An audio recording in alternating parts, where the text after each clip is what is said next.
Wait for it. Wait for it and wait for it again. Dragged out that one. Way to go, StreamYards. And we're live. Hello, all you crazy sci-fi and fantasy fans. It's time for your daily dose of shenanigans over here at the Blasters of Blaze podcast. Just a couple of nerdy veterans, a Stabby chaos coordinator, and one chief Shenanigator geeking out over our science fiction passions and fantastical fantasies. A place where magic is king, the sky is the limit, and space is the place. We are the podcast that puts the fun in dysfunction. So without further ado, we're going to dive right into this episode. But first, I just want you to know we didn't mess that up. Sometimes StreamYards goes from 0 to 5 second interview recording mark, and sometimes it obviously doesn't start right away. So this is why we do the wait for it cue.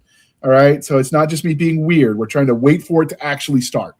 Just so it's also him being weird. Just you know. I thought Okay. we We can have both. Little column A, little column B. And Stabby and Nick would have liked to have been here, but Stabby is doing the single mom thing while Nick is somewhere in Florida doing Border Patrol boat people training. I don't know. Stuff. He's doing stuff for the Border Patrol.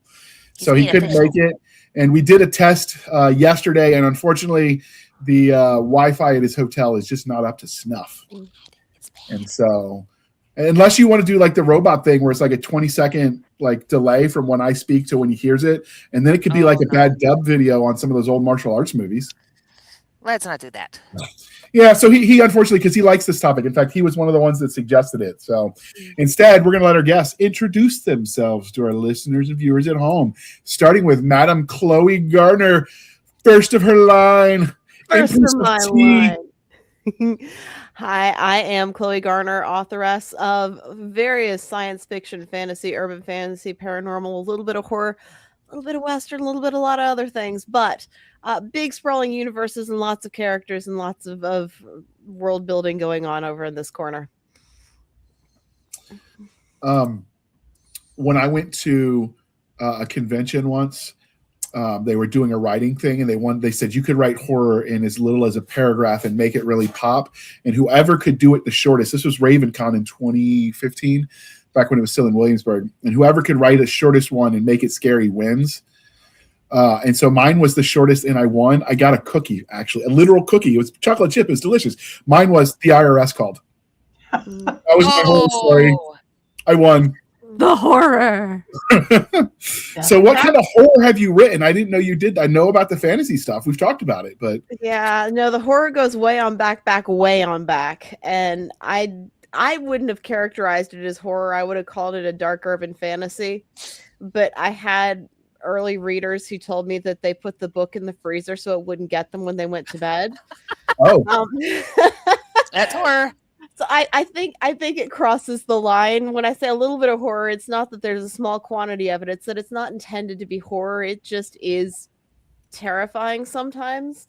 And it's just real dark urban fantasy monster squishing. okay.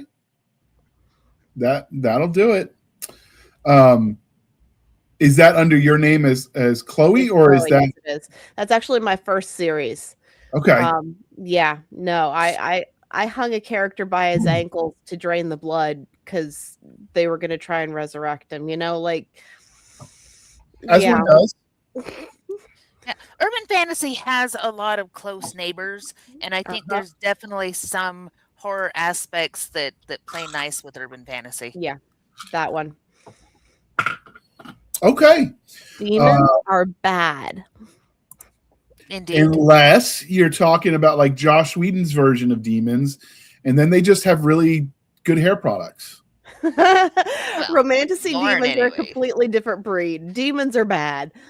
Okay.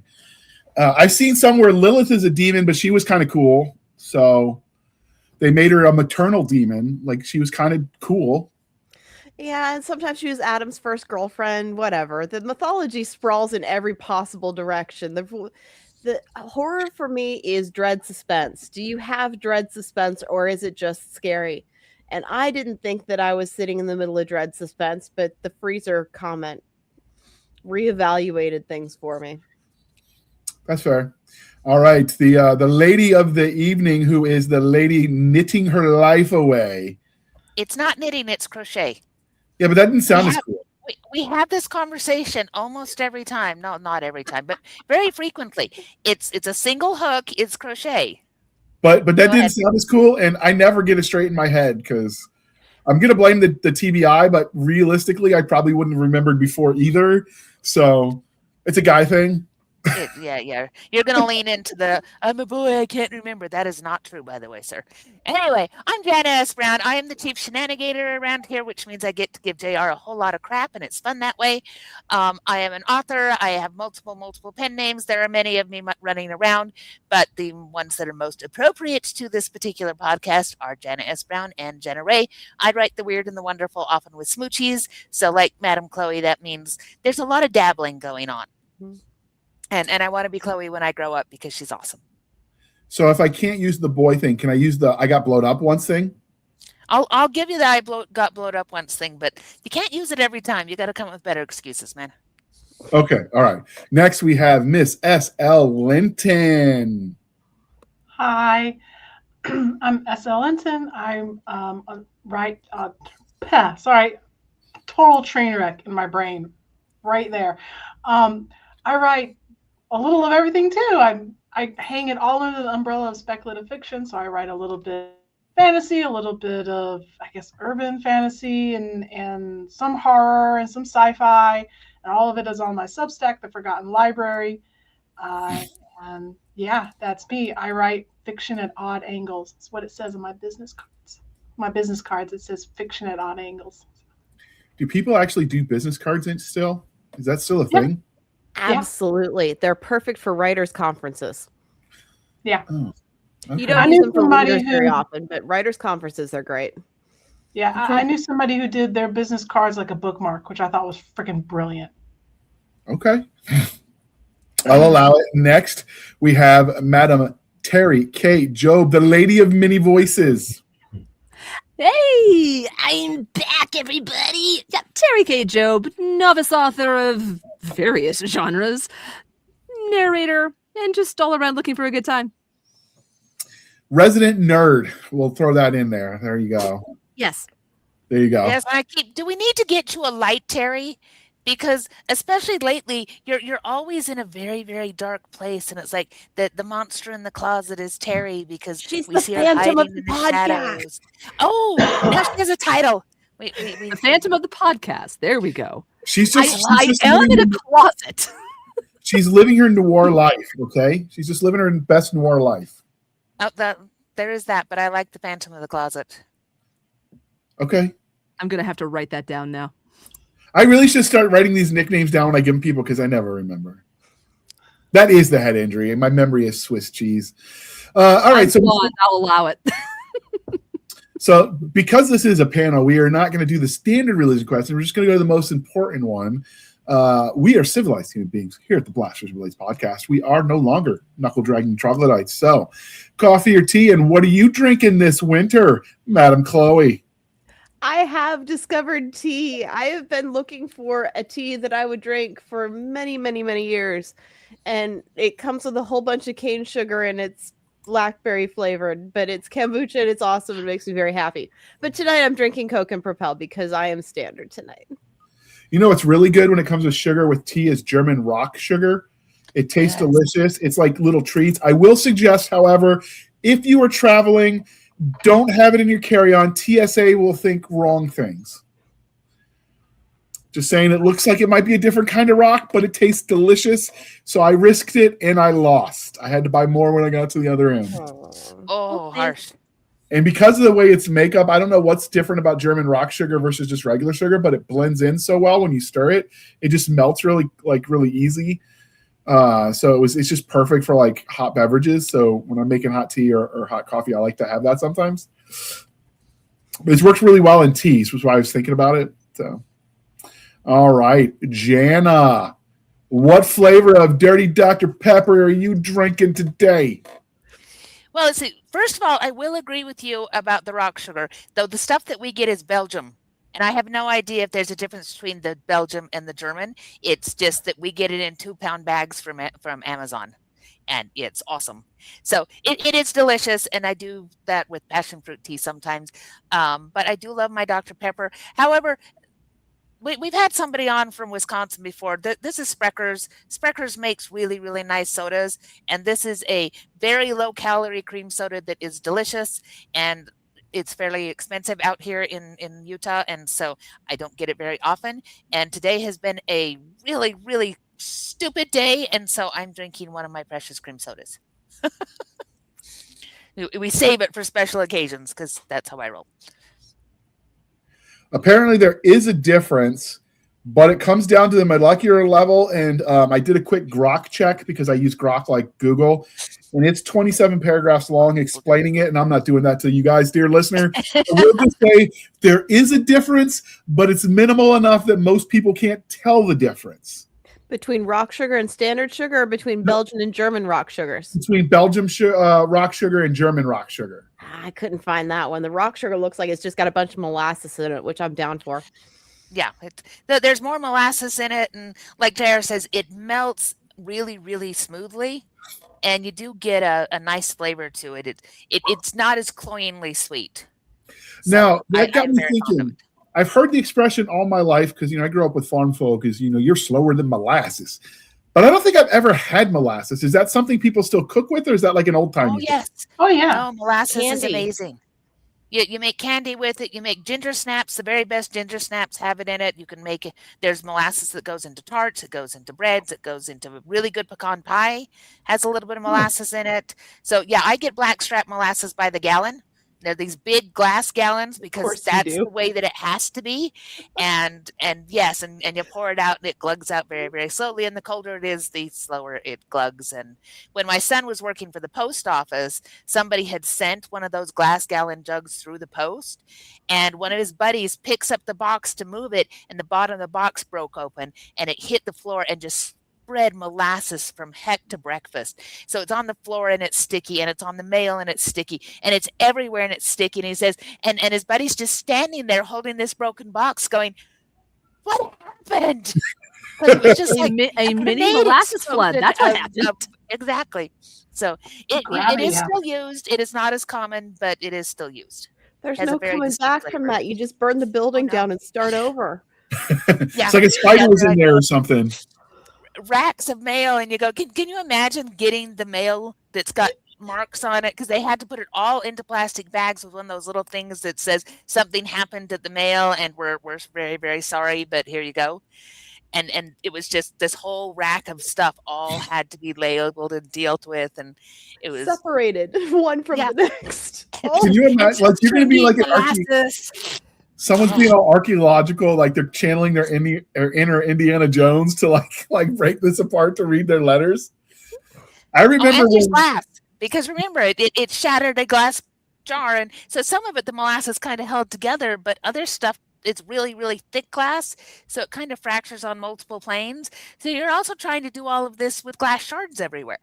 He says it shut almost everything down. They had to move a whole bunch of stuff over to the other side and start up lines for the mail that were not supposed to be started up because this became this terrible hazard zone. And I have no idea how many days it took them to actually have it cleaned up enough that they could use that belt site again. So burn it down and start over. Molasses disasters. I've dropped ketchup like that, and that was bad enough. Oh, yeah. Yeah. All right. So, Madam S.L. Linton. Right now it's tea. That's what I'm drinking tonight. It's Yorkshire Gold tea with sugar and milk, because that's what's going to keep me conscious through this recording. So I've been drinking a lot of tea like that, and coffee as well. Coffee usually black. Does the Yorkshire Gold pair with Yorkshire pudding? I've never had a Yorkshire pud before. I don't know. I don't even know what it is. I just know the name because I've heard British people talk about it. They call it a Yorkshire pudding, but you look at it and you go, that's not a pudding. It's kind of I don't even want to call it a quick bread, but it's a popover. It's a popover, but it's made with meat drippings. So have you had a crepe? No, I don't know what that is either. I'm clearly mini pancake. Like sorcery when you watch them make pancake. It's a lot of other things. Anyway, it's like a muffin, and so you've got popover pans, and you put the right kind of fats and oils in it, and then you pour a batter in it, and that batter climbs up the side, so it ends up being this poofy, savory, delicious thing. And it's best when with Yorkshire pudding, you save the drippings from the meat, and then that's what you pour your batter into it, and so you get all this meaty goodness. And then if you're really, really good at it, you rip it into pieces and you dip it into gravy with cheese, and it is a thing of absolute beautiful. And so that's why if you don't eat your meat, you can't have your pudding, is because you have to have the meat and have the drippings in order to make a proper Yorkshire pudding. So Well, that's you what just mine Not is making me about. hungry. Hold the You phone. What just- did you call this? Because I know this product, but it wasn't what I heard you say. What did you name it? Yorkshire pudding. It's a Yorkshire pudding when you do it that way. It's popovers when you Oh, do it okay. the other way, and you use a popover pan, and then you can make them sweet or savory. Okay, So because you- we made something growing up called Pannekuchen, which is a German version of it, but you put it in a big casserole dish and it grows into this huge mushroom-shaped Yes. thing. It's fantastic. Yes, Haven't same eaten kind this of in thing. years. And Dutch babies, same kind of things. They're all very similar. Anything where you're taking that batter and you're pouring it in, and then you let it climb the sides, so it's poofy and the inside is hollow, and that's where you stuff all the good stuff, and then you eat it leaning over your plate with stuff dripping everywhere, and it's delightful. You just described basically meat cobbler. Yes, that really is. It's meat cobbler. It's delicious. Okay. We make this at Christmas. We make prime rib, and then you take the drippings and you make Yorkshire pudding to go with it, and it's amazing. I have been exploring cooking lately, and we had gotten, because my son's church invited. We were doing a thing for Christmas for all the military that didn't have family local, and I was planning on doing my green bean casserole and the sweet potato casserole. And then they're like, "No, too many people said sweet potato casserole. Do 2 of the green beans." I'm like, "Okay, well, now I have this big, huge tin of sweet potatoes, so I've been looking at recipes to cook that. So I've been reading lots of cobbler recipes, and I'm like, oh, that's what you just described, a cobbler." So A I meat have a cobbler. question for you now. With sweet potato casserole, what do you top it with? Marshmallows, of course. And I would say pecans, but when you're doing it for a crowd, you got to worry about like nut allergies. Yes, that part's true. Okay, I'll allow that. That makes sense. Because if I was doing it myself, I'd put glazed pecans in it. Hmm. Yeah, sugar pecans are delicious, but you do have to be careful if you're doing a crowd because people are allergic. And the Navy might get mad if I made their sailors sick. So I try not to do that. So Do you know anyway, what the difference is between a pecan and a pecan? no. Pecan grows in the front yard. Pecan grows in the backyard. Girl. All right, Terry. What are you drinking this fine wintry day? Well, I reject your original dichotomous choice, and I present a third option. I've been drinking hot chocolate lately. My hubby over Christmas was kind enough to get me some of the American Heritage hot chocolate mix, Okay. which is divine. I fell in love with that when I worked in Boston. I would do a tour in Boston, and I ended very close to a little like colonial chocolate shop, and they had free samples, and they would usually give us some without question because we had the official, like Park Service hats, and we brought them people in that direction. So I fell in love with it there, and I love that I can get it at home. It's amazing. I will say, you want to mix it with a whisk, though. It mixes up a little better if you do that. That's amazing. Okay. So before we get started talking about the, well, you know what? We're actually 20 minutes in, so we're not going to have any segue questions. We're just going to air that beautiful commercial, and then we're going to get right started. Introducing The Shaman's Bones, Migratory Farmers Book 1 by Hunter K. Wallace. This fantasy features fierce animal gods, omens of the stars, and a quest to find a very special set of bones. When Yolanda is made an ambassador in her caravan of migratory farmers, it's a dream come true, until a trade in a village on the equator goes terribly wrong. The skies foretell trouble, the spirit animals are angry, and shadow monsters prowl the night. Worst of all, Yolanda is supposed to fix everything. To do so, she'll need the bones to summon the greatest spirit animal of all. Yolanda isn't alone. She's the help of a resentful young man whose life she has ruined, a gorgeous bone collector obsessed with corpses, a nanny turned sleuth, and a very attractive blasphemer who hates the spirits even more than she does. She'd rather be alone. or ceiling glances at the broad-shouldered, brown-eyed blasphemer. No, she'd rather be alone. Maybe. Learn more about the Shaman's Bones and other works by Hunter K. Wallace at hunterkwallace.com. All right. Thank you for sticking with us through that commercial interlude. I know it's a little bit early this time, but we didn't want to interrupt the flow once we got started talking about found families and why we love them. So first, we're going to start with the definition, as we always do. So what is a found family? And discuss. You're not going to read one from Wikipedia? No, because I don't always trust Wikipedia. And I thought, Jana, given this is your jam, you might have one off the top of your noggin. Well, I'm sure we have several. I just wanted to know if you were doing that before we jumped in. We always start with what we're fighting with. I mean, I could do a pick. We're good. All right, Chloe, set the stage. All right, here we go. A found family is going to be a group of people who have an ongoing set of goals that they're chasing after, not necessarily one, who don't share a biological bond. So they come in together, they form bonds that are family-like, and they are chasing after more than one thing. It's more than one adventure that they go on that makes them into a found family. They also call it a chosen family because it is a trope that very often the members of a found family may come from broken families of their own in some way, shape, or form. So they're seeking some of those bonds that they're missing out on. That is not always the case, but it is a trope that we see frequently. I do think you also have to say there has to be that emotional connection between them, because there's a difference between ensemble cast, where you happen to have a group that comes together and they do things, and they may even do it more than once, and they can be friends, but there's a line of difference between folks that we see them together as an ensemble, and when they cross that line into being that found family, there's a different kind of emotional tie, and that's part of what we love about it, is that we can go very easily from ensemble cast to found family. That happens frequently, but they're not always the same. And I think it's important to know there is a line there of when they are found family and when they're just people that sometimes get together and do a thing. Anybody else want to add? Ha, bitch to it. I mean, that really seems like a pretty solid definition. Chloe pretty much took the words out of my mouth. So according to Wikipedia, since you asked, found family or chosen family refers to intentional, non-biological kinships, bonds formed through deep mutual care and support, serving as a primary support system outside of traditional biological or legal ties, which is basically what you guys just said. See, I told you didn't need Wikipedia. It's a crutch, Jana. You don't need it anymore. Oh, no, it's just funny. I just like making you say it.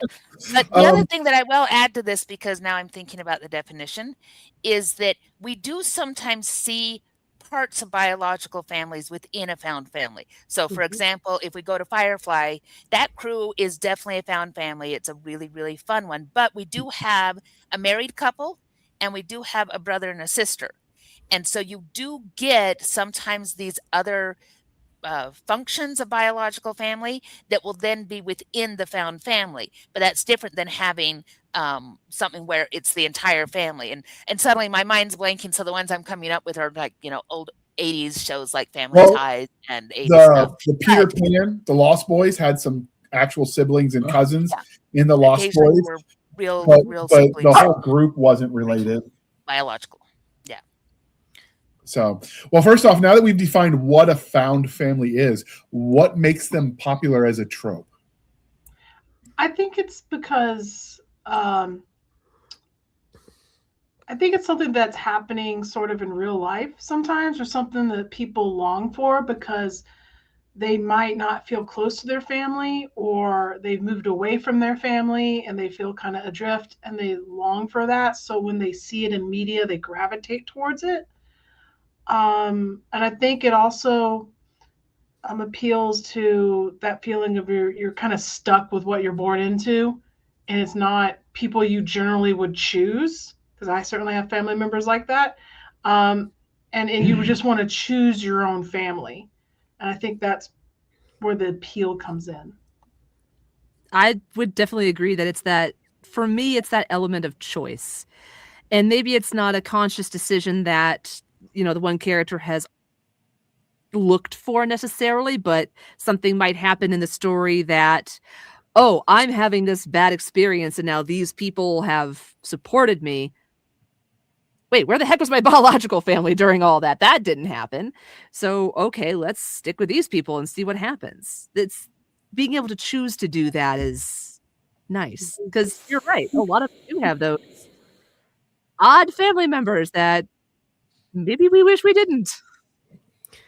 I don't like to look at found family as a firm contrast or substitute for a biological family. I don't think that you need a dysfunctional family background for found family to be really satisfying.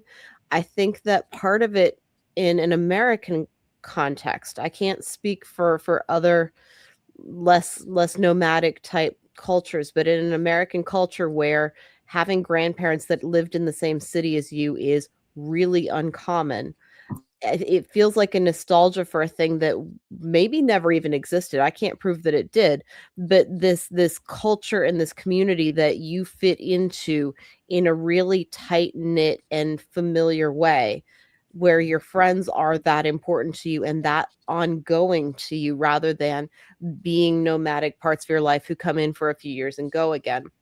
And I'm looking at non-fantasy examples like Sisterhood of the Traveling Pants and Yaya's Sisterhood, where they have families, and well, they have different degrees of functionality within those, but the found family aspect of those isn't even a little bit trying to replace their biological families. It's fitting into this clique of people, and I mean that in the least derogatory use of the word clique, where everybody just fits together and belongs really comfortably and well, personality wise and agenda wise. What are we trying to accomplish as a group, whether or not that has agency to it or not? And I think that there's a nostalgia for a thing that may have been invented to create the nostalgia in the first place, that you can have a group of people that fits you like they were made for you. And that for me is what the found family trope really feeds, is that sense of belonging to a tribe and a community. Mhm. Well, and we see it a lot with, now I'm thinking, I mean, even things like Dungeons and Dragons and that kind of stuff. It's when you go off to adventure, it's those people that you surround yourself with, even though your family may be back at home or other things. So in media, we do see that a lot, where it's yes, I'm going on an adventure and my family's staying behind. So I'm going to attach to these other people, because by nature, relationships are really, really important. There's a reason why romance is the kind of genre that it is, and is the blockbuster as far as making money that it is, because it's all about relationships. And yes, it's about the romantic relationship, but so much of romance is also about the best friends and the community and all those other things. And we see that in lots of different things. Relationships is part of what humanizes us, and part of what makes us, we read something, we go, oh yeah, I totally have a bestie like that. I totally have people like that. And so we define a lot of what the media that we take in by the relationships that they have. So we look for that. And as humans, we do tend to be pack animals, even when some of us are very introverted, and we may not want to go out into the big crowd, but we want our people right here, and we love them desperately, and we will defend them from all things dragon and otherwise. So you still have that need for that pack thing that says, these are my people and we take care of each other. Yeah, I think that works, and I think it works outside of the traditional, like, people think close bonds like a found family. It's easy to see that on a sports team. It's easy to see that in a military unit. I think it works best outside of that, because in those cases, it's not chosen for you. Not that, like, you can choose to get that close to people in your squad or your fire team or your baseball team or whatever. So it's not like it's forced on you, the relationship, but the starting point is forced on you because you're on the same team or you're in the same group. Mm-hmm. Whereas outside of that, from start to finish, it's your choice. And so that makes it, I think, a little bit more, less accident of birth, more intentional. And I think that's what people enjoy about it. That's why I like seeing it, because it's not just, I don't really like this person, but they're blood, right? You can have the people, I like them and I pick them in their mind. Mm-hmm. And Well, think or I that don't, because we do see that we see the fish out of water trope being used, where it's Harry Potter who's being shoved off onto Hogwarts, and naturally, my daughter's reading it for one of her classes, and so we're analyzing it as we go, which is very different when she's reading it for an assignment versus when we just read it for fun. And so it is looking at that and saying, Harry starts at this place with a family that doesn't like him, and then he's shoved into another place where he is such a fish out of water because he understands nothing, and trying to figure out who he's going to choose and who he's not going to choose, and which people come into his circle, which people are forced. And it is really, really interesting to look at those and say, we want him from the beginning to choose a family, to choose people who are going to support and love him, because he's come from this place where that wasn't a thing. And yet by the end, he has a relationship even with the Dursleys, because what you learn from that one family does get transferred. So it's interesting to see how a family helps somebody to grow in that way, and the different families that he encounters are all different parts of that journey. Go, Chloe, you're nodding. If you're not, I'm gonna pick on you, huh? I'm thinking about how so many of the found families come from places where people are relatively captive anyway. And in fantasy, it's often in a moment of deep conflict where this is your foxhole team. Whatever analogy that turns into and maps to in a story, this is your group that you have to survive with. And I think that being entrapped with them, there are counterexamples, my Yahya sisterhood notwithstanding, but it means that you have to overcome the things about other people that you don't immediately like. And being in a conflict or a sports team or a military unit where you don't have a door to just walk out because that guy really, really annoys you. I mean, there is a Jane everywhere you go, and it takes time to figure out why it is that Jane needs to be in the story. Because if it didn't, it wouldn't be satisfying. It wouldn't have cost to get to the end.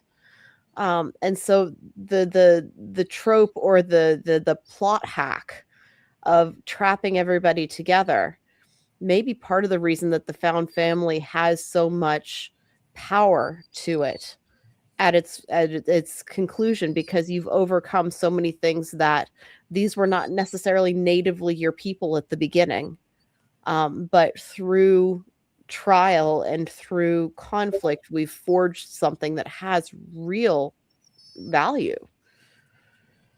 Yeah, you talking about it made me think of in Fire and Serenity, how, or even through the whole show of Firefly, Simon is very much, because he's the very civilized one of this whole group of ne'er-do-wells.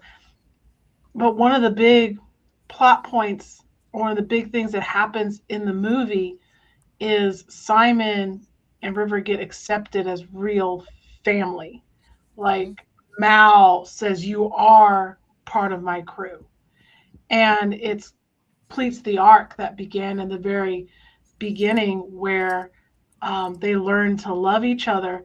And it's interesting because you were talking about how they're kind of trapped, and that was very much the case in Firefly because they're all on the ship together. But then when you get in the movie, there's that opportunity for Mal to just walk away. He could have walked out of that bar and been like, "That was crazy. Did you see that? That was wild," and just carry on. And he doesn't, and he brings them back on board.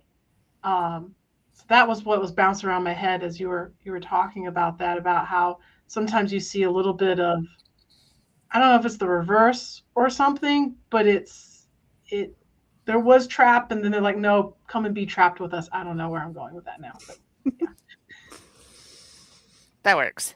You've been quiet, Terry. I'm not sure I have anything that would really contribute to that aspect of it. Like, I see it more as being trapped from the other direction, and then that found family is a way to get untrapped from whatever it is the character is running from. And maybe that's a little of my real life showing through. I don't know. We put ourselves in our writing. Absolutely. But it's I see what you're saying, and I agree that there are stories that are like that. But when I think of the genre of found family, for me, it's more the other directions, like finding what you need in that found or chosen group. True, but I do like the ones where real families are messy. And so I expect found families to also reflect some of that messiness. Because I've read some where they fit together ever so nicely and nobody ever argues and nobody ever gets upset and everybody and I'm just like, that means you don't have a sister like mine. And I love my sister more than anything, and nobody can beat on her except for me. But there are times that she deeply irritates me. And so I like seeing that reflected in the found family, that yes, they become each other's people, but that doesn't mean that they become uniform, that they become all the same. You still have that give and take in those times that you go, you are getting on my last nerve and I want you to stop it right now. And those kinds of things. I like seeing that in the found family too, that you go, yeah, they're still going to defend each other, but like real families, sometimes you just want to reach through the screen and throttle them a little bit. Oh, absolutely. I agree. And some people, insults are their love language. And so, there's some people that, they like you when they call you stuff. I've never understood that personally. It's just like, really? Okay. Whatever floats your boat. Mm-hmm. And that happens a lot in guy culture. Yeah. If the guys when I was in the Army, if they were ever nice to me, I'm like, well, are you plotting on me or are you mad at me?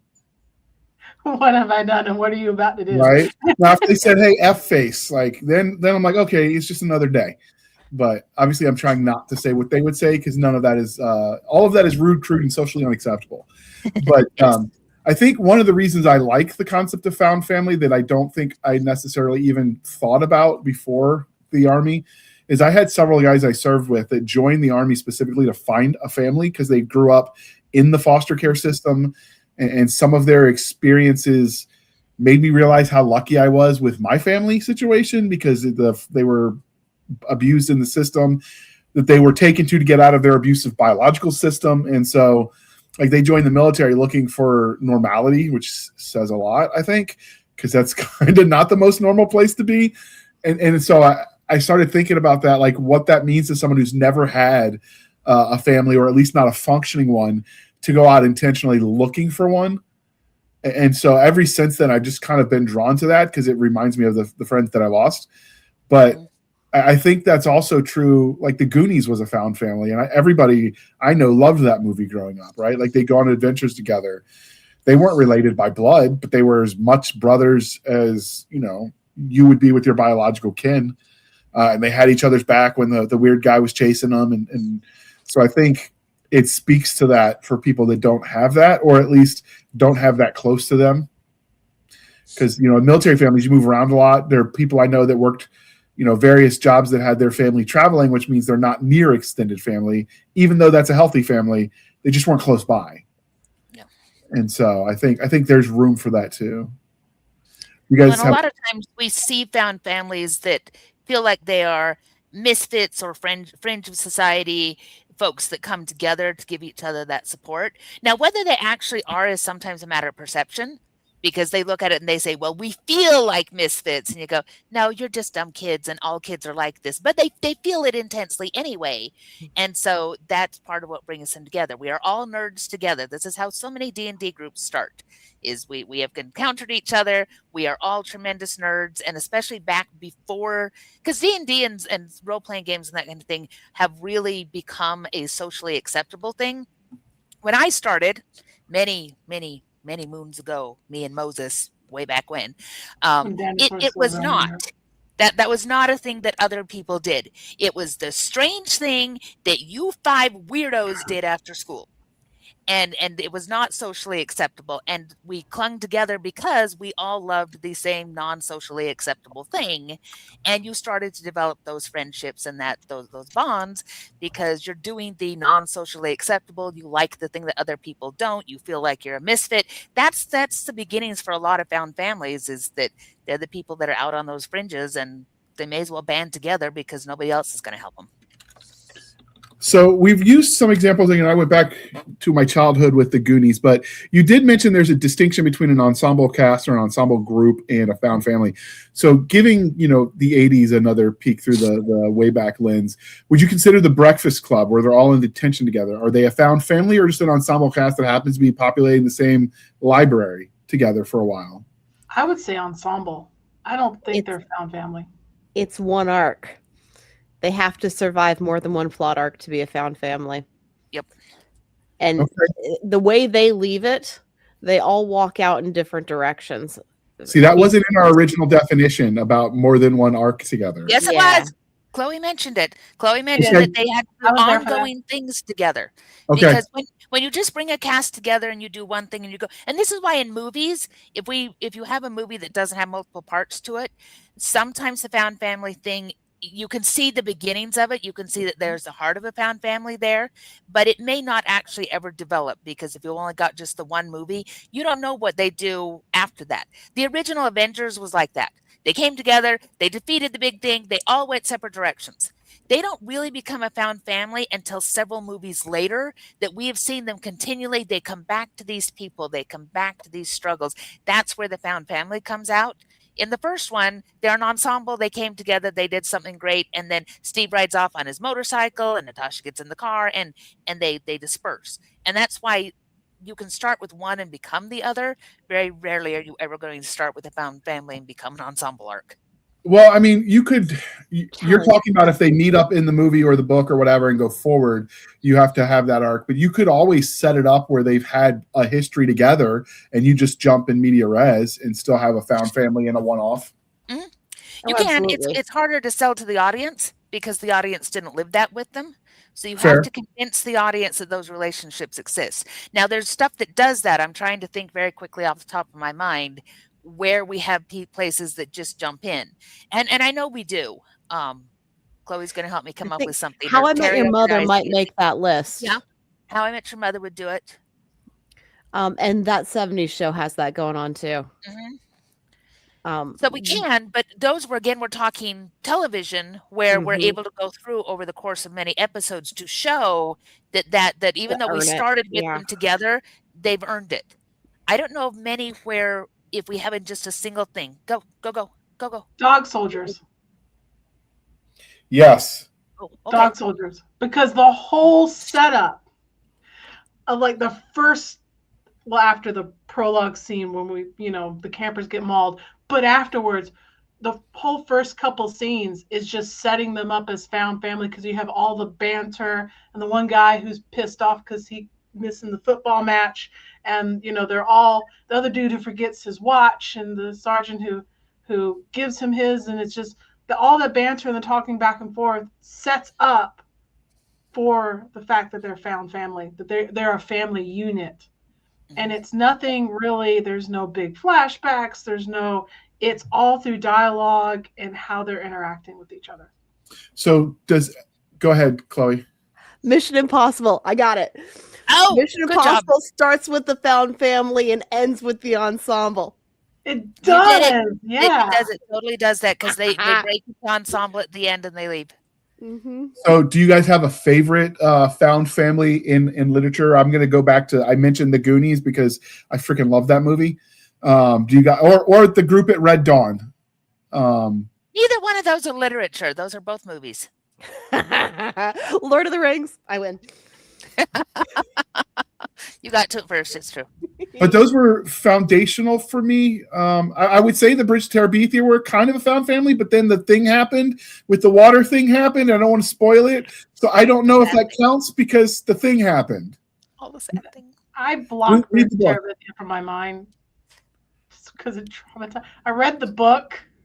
And I don't. We actually have an episode planned for this. No. We have an episode planned for this season called "Sharing Our Trauma" is what we're going to call it, or something like that, where we're going to talk about all the books that traumatized us and why we should force it on the next generation. All right, so found family in literature. Ghost Cadet had one, but it was with a ghost. So does it count if it's paranormal? Yeah. Okay, that one would count. Rifles for Wadey was a good one I read as a kid, but that was a military unit, so I'm trying to stay away from that. A Boy and His Crows Dog. has got one going on. What's that? Six of Crows. Yeah. Bardugo. What Yeah, about? it is a major trope through most urban fantasy. Mm-hmm. Because Harry Dresden, Kate Daniels, Mercy Thompson, and almost all of those, that is a major trope of urban fantasy that you generally start with a kind of lone wolf of some sort, and they tend to gather a pack of misfits as they go through the things. Paranormal romance, same kind of thing. That there's a real tendency, a real leaning and expectation there that they're going to end up with this big old group of people that help them do stuff. I would say the Percy Jackson series is one, but I didn't read that as a kid because obviously it wasn't out yet. I'd put out there the Dark Tower series by Stephen King applies to that. They even have a dog or dog equivalent. Yep. I think Mistborn might also have found family in it. Yeah. Particularly in the beginning, that first book, where it's kind of like a heist sort of situation that spirals into a revolution, as one does. I'm looking for one in Pratchett because there's nothing that Terry Pratchett can't do, but I'm not ready to put the Guard on that list because while they are really high functioning and friendly to each other, they don't have that found family vibe to me, and I can't find one. Well, I got one. What about The Rowan by Anne McCaffrey? That was from the 90s, a book I wrote. That was really good. And that was definite found family. I'm trying to think. This is one I had to read in middle school. The Outsiders by S.C. Hinton. Yeah, that's that a beautiful book. I love that book. And yes, that's definitely found family. And a very sad book, too. Yeah, there you go. I went with books example, too, because I read, too, Jana. I didn't say you didn't. I just said that you told us to say literature, and then you gave 2 examples that were not literature. So I should have said examples in speculative fiction. I didn't mean to box you into just books. I was just helping. I mean, unboxed into books. Star Wars is a great found family, and they do that in several different things. And that actually brings up another interesting thing that can happen in found family that doesn't generally happen otherwise when we're writing about groups, is you can have romantic relationships that develop within found family ensembles.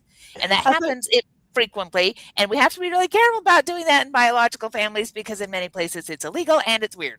I thought you were going to say that sometimes the found family turns out to be your real family. That really also wanted That's happened in Star Wars. Looking at you, Luke. Looking at you. That happens a lot too, because that happens in Harry Dresden too, where he goes along. Spoiler for Harry Dresden. Those who haven't read it much, he goes along and he finds out that one of his found family is his actual biological brother. I'm done now. I won't spoil anything else for Essie down there, but that happens too. That you find out that they're real family, or you do find a lot of romantic relationships, and that works within the found family because you'll have people that, like it happened in Angel in a terrible love triangle, but you saw it in Buffy. You've seen it in a lot of those kinds of things. They are found family, but you will get pairing off going on within that too. And so you're able to write on multiple different levels as to how those relationships works and how does it change the found family when parts of them also become romantic. See, I can mix my genres everywhere. There you it's go. actually one of the most stable ways to do a romance in a long-running plot, because one of my pet peeves with romances in long-running plots is before very long, the writers are either going to kill one of them or have them cheat so that they can break up because you lose the tension of the relationship. But if you do that in the context of a found family, that relationship becomes a dynamic piece of a larger thing, and it isn't boring. It's interesting, and it's a part of the conflict and the development of the character relationships, rather than all of the conflict of the romance is done now, and well, if we're going to do anything interesting, he has to cheat. I know it's not in character, but that's what we're going to do, and it makes me really, really angry. The end.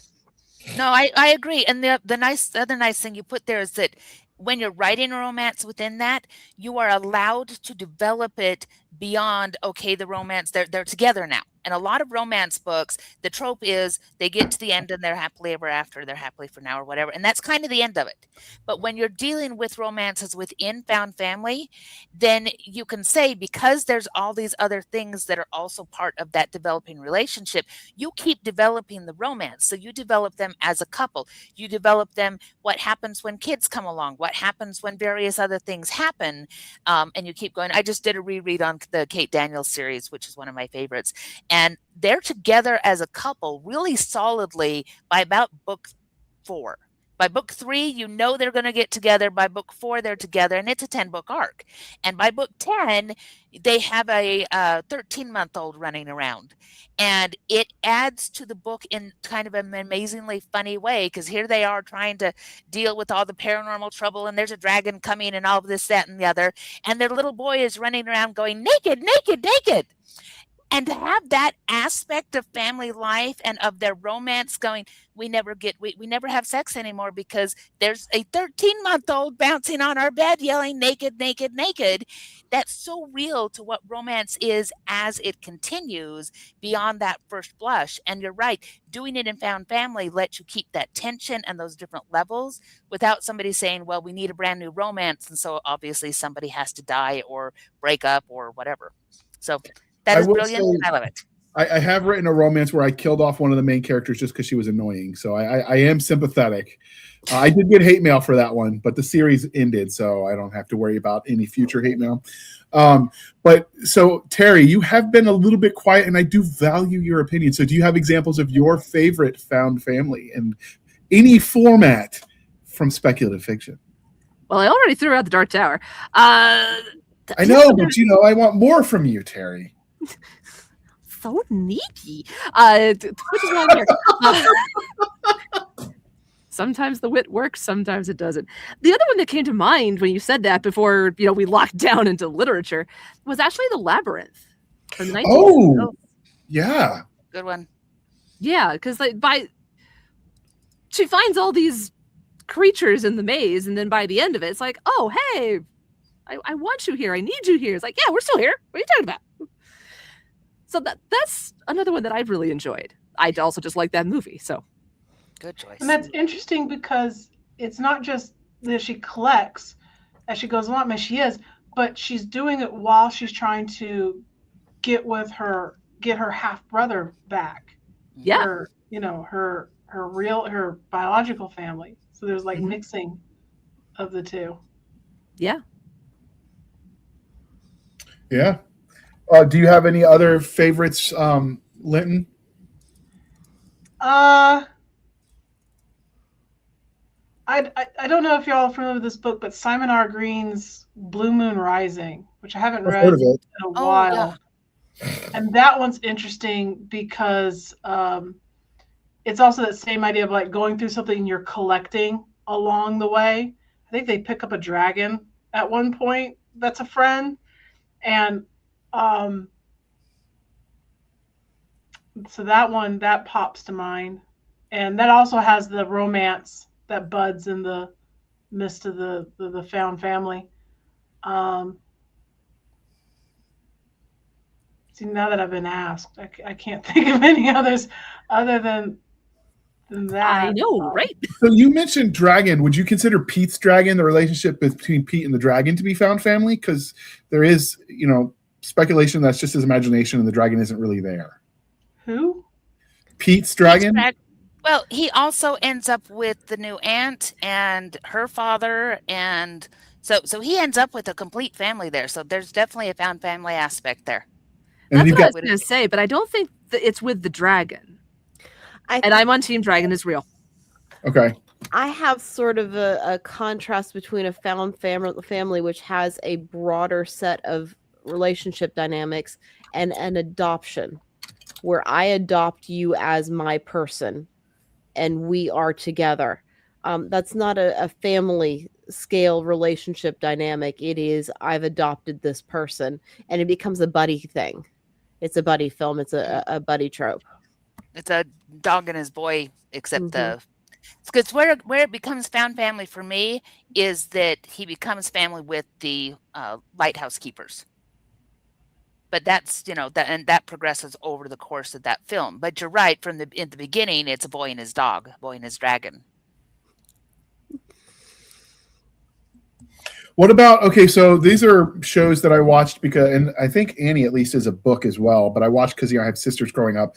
Annie and then Punky Brewster, which came out in the 80s, the ones I watched, the versions of it, those were examples of found families that were more, because the examples I gave were more geared towards young boys. I thought those were pretty good examples for girls when still found families. You could probably argue that The Princess Bride might have elements of that in there too. Yeah. I mean, definitely. I'm down with Princess Bride. Yeah, yeah. I'm struggling. Go ahead. Yeah. I'm sorry, I was talking over you. But especially between Fezzik and Inigo, I think I'm saying those character names right. Yeah. They're definitely like brothers. And yeah. Yeah. Eventually joined by Wesley. There we go. Name. Oh, Wesley Wesley. Buttercup. And they all ride off together on 4 white horses. Yep, I agree with Princess Bride. I'm wrestling with Annie because Annie is an adoption arc again. This isn't a found family. This is a forged family. Well, no, I get what you're saying with the adoption angle, but what about her and the girls that are in the orphanage with her before she's adopted? Are those relationships more developed in the book than they are in the stage play? I've seen the TV movie and it felt developed, but again, I was a boy forced to watch the girls because they got to pick the movie that time. So I'm pulling from the way back memory machine. So I'm I remember in Punky Brewster there were definitely found family in that one. And the girl in the imagination. No, was it Punky Brewster or is it Pippi Longstocking? That's the one I'm thinking of. There's definitely found family in that one. Pippi is totally different. Yeah, and that was actually a good one. That kind of worked because it had the action adventure and stuff that worked for boys too. But I thought Annie had the relationship with her and the girls in the orphanage as they kind of came together against the drunk lady that managed it. Miss Hannigan. Sorry, Hannigan. Hell's Moving Castle. Oh, yes. Yeah. Also, the owner of one of my favorite lines in a movie ever. Here's another curse. May all your bacon burn. Love that line. Diana Wynne Jones. Just You have to define burn because I like my bacon extra crispy. Same. yeah, you're wrong. You're both Yeah, wrong. if it's not a little black, it's not right. Yeah. Oh, Spirited Away would blasphemy. be another one. Yep. Huh? Which one? Spirited Spirited Away. Away. That's an anime movie, right? Mm-hmm. It's Would not it though? anime. Because she does leave at the end of that. But does. until she does, I could see that. And I do kind of, you know what? Yes, you are correct. I retract my doubt. The Avatar, the cartoon series. Total found family, looking to find the Avatar, trying to figure out who Aang is, all of that kind of thing. They collect their misfits. I would say that is definitely found family. The family that they choose. Shoot, I've been reading the Rurouni Kenshin manga just lately. That would count as found family. I'll put X-Men on the list as low-hanging fruit. Oh, that's good fruit. Yeah. And like I say, the Avengers, I don't think initially are there, but they end up there. You end up with a lot more of a, and again, there's so many aspects because there's so many of them, and they each have, because with found family, the other thing we're juggling is there's often very central posts in it.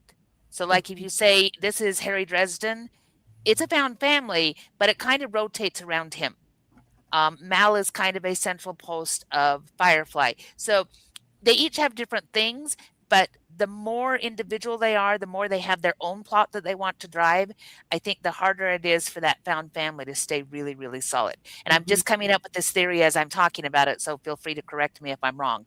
But I'm just thinking through it and going, very often we have that, Harry Potter is our point of view character, the person we're writing into the found family with. And if Ron and Hermione were actually as strong and as developed and everything else, would all of those angles work? It is part of what we love about the found family because of the point of view. I No, don't no. know about that, because in going back to Firefly and Serenity, each of them were pretty well developed, and I think we had some episodes where, like, there was Jane's episode, and I want to go to the town where I'm a hero. And then Simon very much had his thing going on with his sister, and so I think each of those characters had their own thing going on, with, like, maybe the exception a little bit of Kaylee, and then Right, you had but could you do an entire series where Jane's the one driving things? probably That would be a very chaotic. different story, though. It would be very, very different. And, Yeah. and would he have a found family if we're driving things through Jane's point of view because of the way that he connects to everybody else? No, he's So drawn that- into orbit. This is now, one of those things that we could theorize about all day. But now I I'm just would wondering say- about some of that kind I of would thing. say yes, you could do it with Jane, but the found family would be him and his guns. There you go. Him Point. and Vera I like it. and No, Jane is drawn into orbit by the centroid of Mal and Zoe and Wash. I think that the three of them have a co-equal relationship for how central they are to the behavior of the plot, but the others are more satellite and orbiting around them to use the physics to kind of analogize it. And I'm looking for, is there another story that does more independent development of the characters as truly agented and autonomous characters rather than just being dragged along by the fate of the main character? And Avengers is really interesting, and I'm going to own up here. We bailed after Civil War. Sorry, but that's okay. for the pieces of that live with me, they all have so much independent arc running around. I have a hard time taking them seriously as a found family rather than just a group of individuals who understand each other because they live in the same rarefied air. And I'm looking at Guardians of the Galaxy as sort of you have a lot of the same quality characters running around, but they are so much more cohesive in the arcs that they're going through. It's not necessarily about the characters themselves, it's about the stories that are told. It's about the arcs that they're experiencing. I think that I'm differentiating where I'm just, and there may be lots of Avengers stuff that you're completely right and I just don't know, but Avengers doesn't feel like a family to me so much as comrades, as people who understand each other. Where the Guardians have their own cohesive arcs that they live through and become the found family dynamic. I think I'd actually agree with you there. So I watched through Endgame, and then I kind of started falling off. So like, okay, I'm tired of this. But I see what you're saying. There's more cohesive bonds between more of the members of the group in the Guardians than there are in the Avengers group. You get different pairings with Avengers, but it's not as consistent as the Guardians. So I Better think soundtrack too. yes. And Absolutely. I too bailed after Endgame, Terry. Don't feel bad. I was very mad about Steve Rogers, and I stomped off. So Fair. I think I was just tired of superheroes at that point, personally. yeah. There's that too. Well, and I think a lot of people did. And this is trying to go back to comic book continuity because the comic books were rebooting and reinventing themselves over and over and over again because they went across so many years, and they would get different artists in, they would get different writers in, and every time a new writer came in, they decided they had to go back and reinvent the wheel and reinvent how people were related and all of those kinds of things. And everybody had their favorites, so somebody would come in and be doing the drawing, and they're like, well, I'm very, very fond of X, Y, and Z pairing, and so this is all going to be Steve Rogers and the Falcon, and they all work together and everything else. And then later you read another comic, and now their dynamic has changed because it's a different writer. And so we have that same problem coming into the way that Marvel works, is that it's different writers, it's different directors, it's different this, that, and the other. And so they'll all go off and play in their own universe, and then they come together for these Avengers movies where we want them to come together.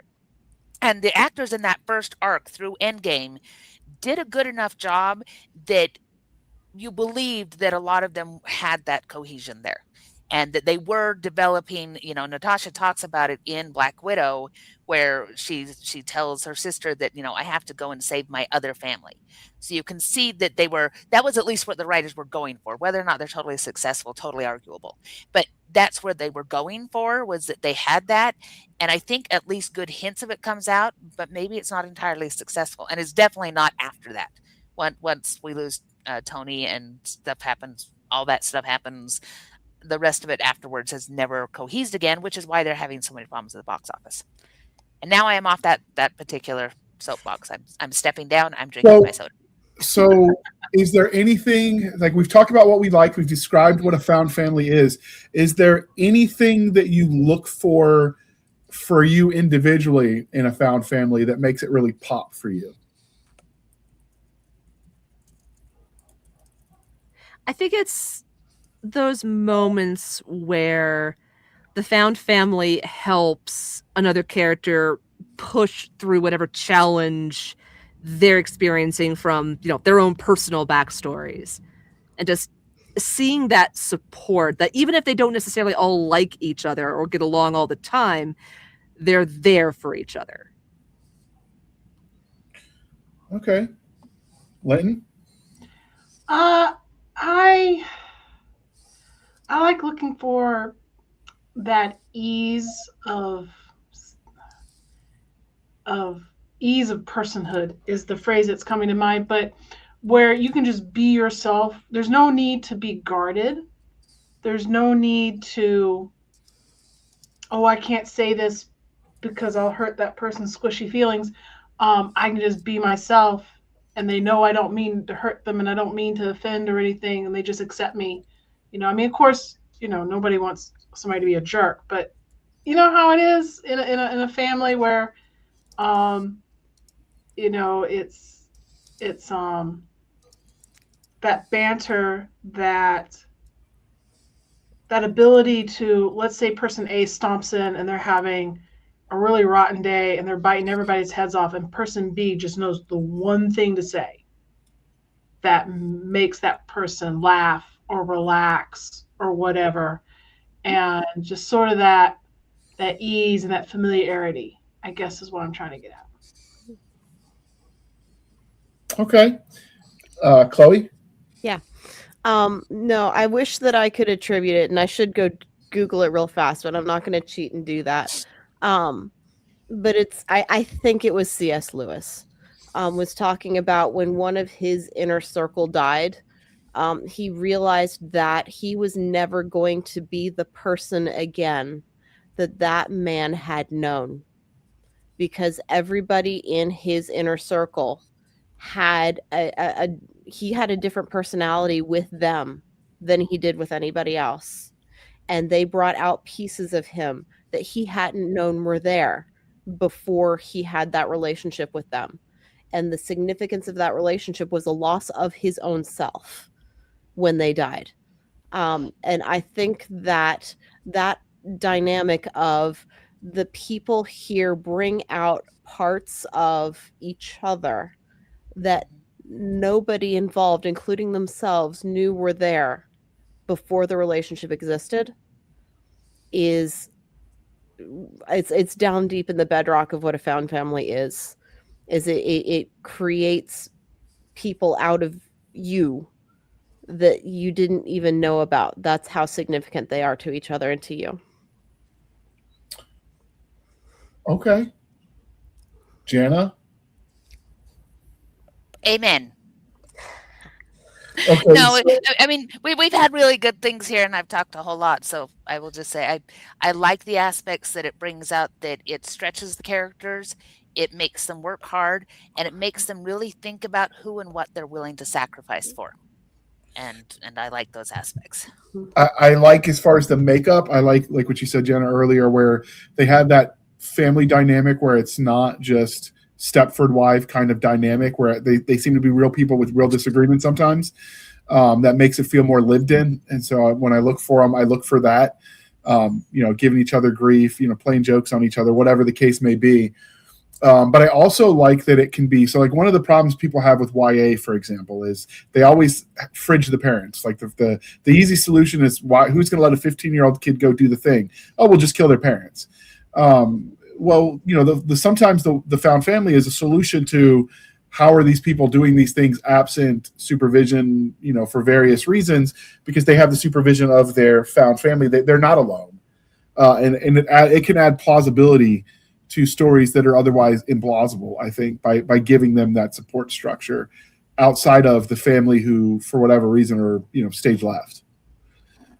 Just from a story construction point of view, like it gives flexibility to a plot and still allows you to keep your willing suspension of disbelief. So that sounded like I've been in one too many English lit classes, so please forgive me. All right, with that, Chloe, what are you writing at the moment? And this is going to air at the end of February. So, all right, I am working on the last book in my paranormal detective series for this batch of releases. I don't consider a series to ever be over because the characters are interesting and the world continues to contain conflict. So why would they stop being interesting tomorrow?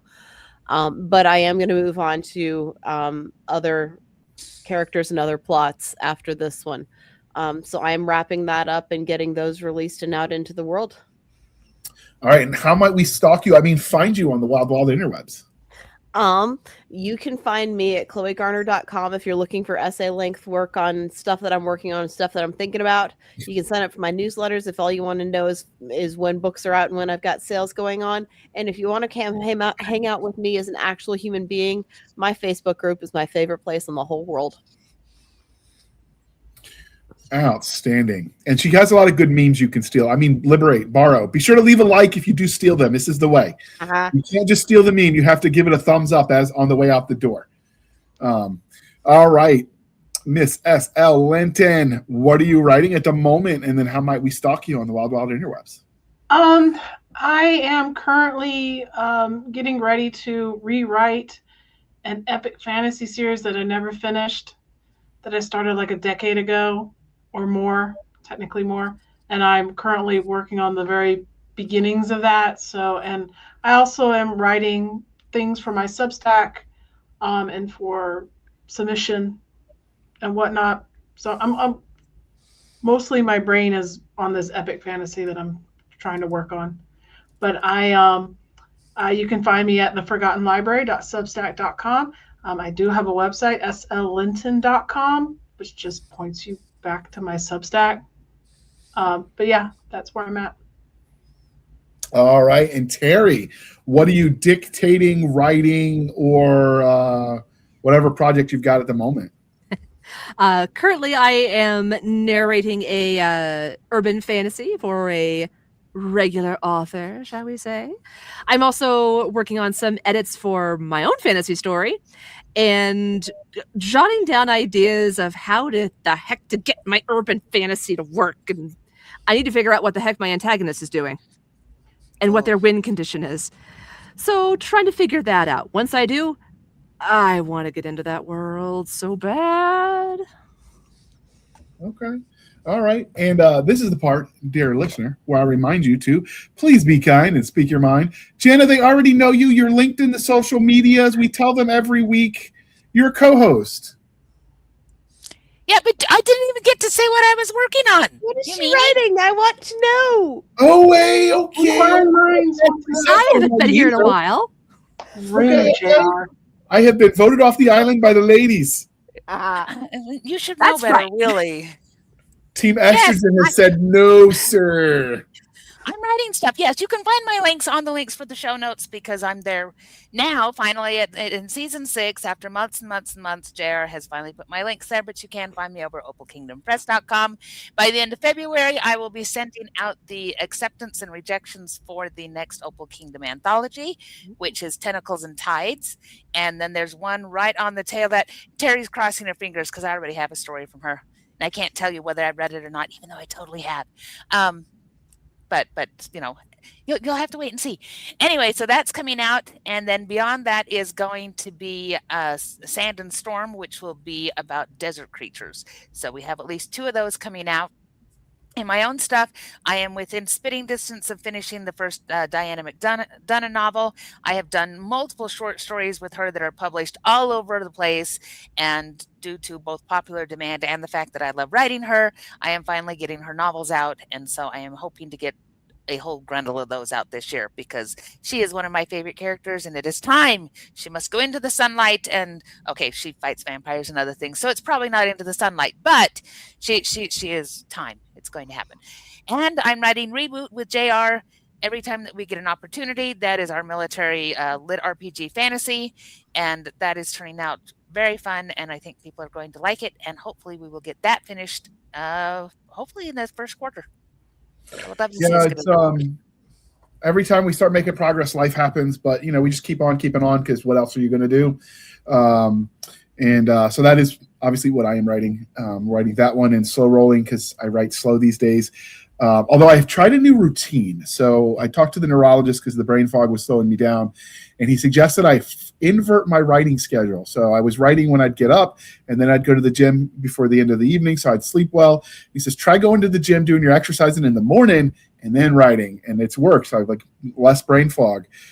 So I'm hoping I can make that work for me, and it works long term. And he said if it doesn't, maybe going back and forth, like alternating back and forth, just if it starts getting used to it. So I'm hoping with that plan, I can, get some of my productivity back.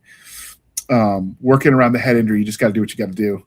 But they said I'd never walk again, so I showed those dang doctors. That's right. Because I'm stubborn. They probably tell that to everyone just because they know just about anybody that joins the infantry, generally speaking, is pretty stubborn. So they probably tell all of us, like if we tell them this, they're going to try to prove us wrong just on general principle. Like, there's probably truth to that. Yeah, it's like that reverse psychology stuff. So anyway, this is the part now that we've done that, Jana. You're welcome. This is the part where I remind you. Move on. Where I remind you, dear listener, to please be kind and speak your mind on the reviewing platforms. Your reviews help the right readers find the right book. So do your part, people. It really does make a difference. And if you didn't like the book, but you love the narrator, hop on over and say, Terry K. Job killed it with her voices, and leave a 5-star on the narration part, even when you didn't like the book. Because when you rate an audiobook, you rate the book separate from the narration. And that's a fair distinction because both are different crafts. So even if you didn't like the book and you don't want to leave a negative review, if you like the narration, that's worth noting. So that's something to think about. You can find us on our link tree at linktr.ee linktree/Blasters and Blades podcast. Again, linktree/Blasters and Blades podcast, where we link to all the things: the BitChute, the Rumble, the YouTube, the TikTok, the Twitters. We've got our Spotify, our Discord, our Blasters and Blades Facebook group and Facebook page. You can email us at blastersandbladespodcast@gmail.com. Again, Blasters and Blades podcast at gmail.com for professional purposes only, people. Save the shenanigans from Stabby Stab over there on the Instagram, the Twitter, and the email. If nothing else, it serves as proof of life that she's really a real girl and still alive. You can support the show by going to buymeacoffee.com/author J.R. Handley. Again, buymeacoffee.com/author J.R. Handley. Be sure to put in the comment section this is for the podcast, and I promise I will keep my co-hosts duly caffeinated. They will drink that coffee brand coffee till they get high on their own supply. You want some of that coffee brand coffee? The link is in the show notes. The discount code is Podcast Grunts. You get 10% off. We get a little bit of a kickback. You help keep the lights on. It's a win-win, people. And with that, I would like to thank you for spending some of your precious time with us. For my crazy co-hosts, especially Jana, I am J.R. Handley, and this was the Blasters and Blades podcast. We'll be back next week at the same time, where we'll indulge our love of nerd culture, cheesy jokes, And all And all things things that go boom. boom. I appreciate all of you ladies coming on. I feel like there's room on this topic to come back for more examples, and we can like dissect various properties. There might be room for that. So, you know, you might get bugged to come back by me. But with that, I will hit the end button before I say something stupid on